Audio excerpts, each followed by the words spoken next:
मैं बात को कहाँ से शुरू करूं, कैसे शुरू करूं, किस मुंह से शुरू करूं? I am speechless today.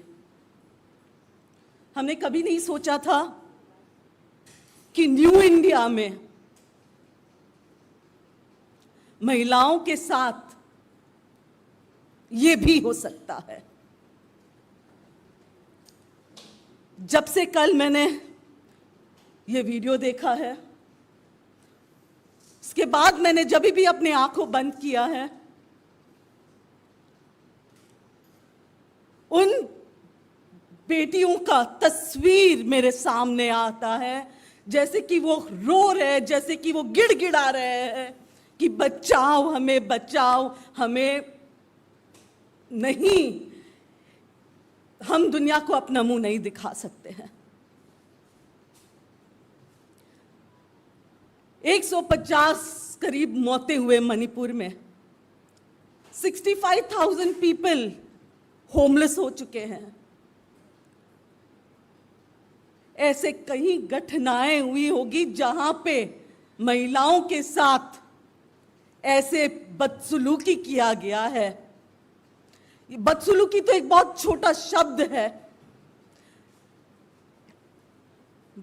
एक महिला के पूरे, आपने उनके आत्मा को चीर दिया, आपने उनके लिए कुछ नहीं छोड़ा। जिस तरीके से हमारी मणिपुर की ये बहनें पिछले 78 डेज से, 78 दिनों से मणिपुर में कहीं अपने आबरू बचाने में लगी है, कहीं अपने जान बचाने में लगी है, कहीं अपने परिवारों को बचाने लगी है। जब ये तस्वीर सामने आई है, और वो भी एक ऐसे हादसा जो करीबन 77 दिन पहले का है, और इस पे एफआईआर 4 मई को किया गया है, यानी कि 63 दिनों तक। दुख की बात है कि इस देश के मंत्रियों के पास ये खबर तक नहीं थी, और कल स्मृति ईरानी ट्वीट करती है कि उन्होंने सीएम से बात की है। अरे शर्म आनी चाहिए। इनमें से कोई अगर मंत्री की बेटियां होती, कल कोई भी हो सकता है, आप या मैं हो सकती हूं। सोचिए हमारे परिवारों पे क्या बीतेगा अगर इसी तरीके से हमारे कपड़े निकाले जाए, और अगर इसी तरीके से हमें नंगा परेड कराया जाए। ये कोई बात कोई पार्टी विशेष या किसी, ये बात महिलाओं की है। देश की, मुझे पूरा विश्वास है, देश की हर वो महिला जिसने ये वीडियो देखा है और जो राजनीति से उठती है, वो ये कहेगी कि ये जो भी हुआ इन बहनों के साथ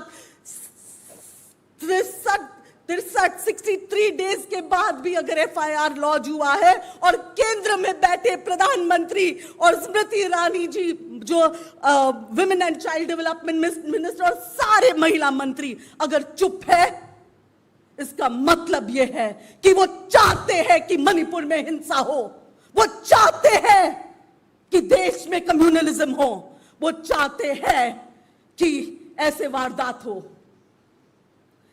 ये जो वारदात हुआ है, मैं पूरे होश और आवाज में इसकी जिम्मेदारी प्रधानमंत्री जी और स्मृति ईरानी जी होम मिनिस्ट्री पे थोप रही हूं। उनको जिम्मेदारी लेनी होगी।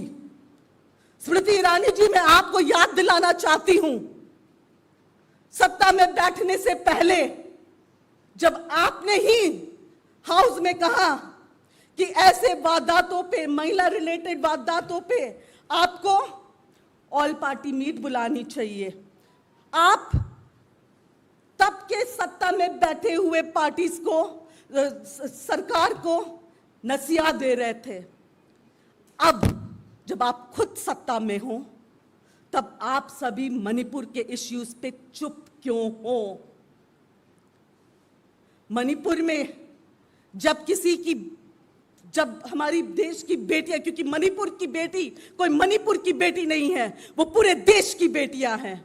आज देश की महिलाएं कहती है कि मणिपुर की बेटियां हमारी बहनें हैं, उन पे आप चुप क्यों हो? इतनी राजनीति क्यों हो रही है? वैसे तो आपके सारे इंटेलिजेंस एजेंसीज किसी के भी घर पहुंच जाते हैं, तो मणिपुर में क्या पूरे नेटवर्क को, इंटरनेट को बंद कर दिया गया ताकि लोगों तक ये बातें नहीं पहुंचाया जाए, और ताकि आप वहां पे, आप और आपकी सरकार वहां पे ऐसे जो इंसिडेंट्स को आगे बढ़ावा देने के लिए? अगर ऐसा नहीं होता तो आपके पूरे मंत्रालय और सभी एक्शन में आ जाते। मैं पूछना चाहती हूं और मैं अपील करना चाहती हूं राष्ट्रपति जी से, मुर्मू जी से। राष्ट्रपति जी, आप खुद एक महिला हो, आप खुद एक ट्राइबल हो, इस बात पे आपकी चुप्पी शोभा नहीं देती है। कृपया करके मणिपुर में प्रेसिडेंट्स रूल लगवा दीजिए। अगर आप चाहते हो तो प्रेसिडेंट्स रूल आप लगवा के मणिपुर की बेटियां, मणिपुर की हालत सुधारी जा सकती है। दोबारा मैं यही कहूंगी कि मणिपुर के मुद्दे पे इंडिया चुप नहीं बैठेगी। Manipur means India.